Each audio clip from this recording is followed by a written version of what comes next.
ఇచ్చాడు. దావీదు విడిచి వెళ్ళిపోవచ్చేమో కానీ సొలొమోనుని, నీ తర్వాత కూడా నీ కుమారుడికి నేను తండ్రినై ఉంటాను. హల్లెలూయా. కన్న తండ్రి ప్రేమ, అన్న ప్రేమ ఒకటేనా? నేను మాట్లాడరు. సరే, ఇంకొక మాట. కన్న తండ్రి ప్రేమ, చిన్నాన్న ప్రేమ, చిన్నాన్న అంటే బాబాయ్ ప్రేమ ఒకటేనా? కన్న తండ్రి ప్రేమ, పెద్దనాన్న ప్రేమ ఒకటేనా? మాట్లాడరు. ఎన్నడికి కాదు.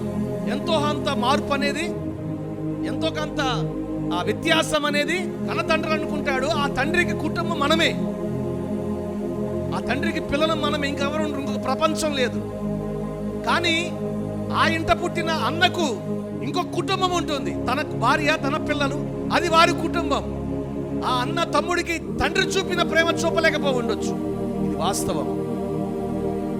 అందుకనే దావీదుతో దేవుడు అంటాడు, నీవు నీ బిడ్డను విడిచి వెళ్ళిపోవచ్చు, కానీ నీ కుమారులకు నేను తండ్రిగా ఉంటాను. గట్టిగా స్తోత్రం చెప్పండి. హల్లెలూయా. నీ పిల్లల పట్ల నువ్వు ఎంత బాధ్యత కలిగి ఉన్నావో, ఎంత ప్రేమించావో, అంతకంటే అమితంగా నేను ప్రేమిస్తూ నీ బిడ్డకు నేను తండ్రిగా ఉంటాను. నాకు ఈ మాట చదివినప్పుడు ఎంత ధైర్యం అనిపించిందో. దావీదు దూరం అవ్వచ్చేమో కానీ దేవుడు సొలొమోనుకు దూరం కాల.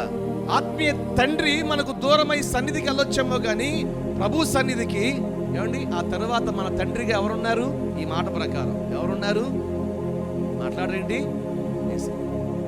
నేను వారికి తండ్రిగా ఉంటాను. అంతేనా? ఇంకేమంటున్నారు అక్కడ? అతను నాకు కుమారుడై ఉంటాడు.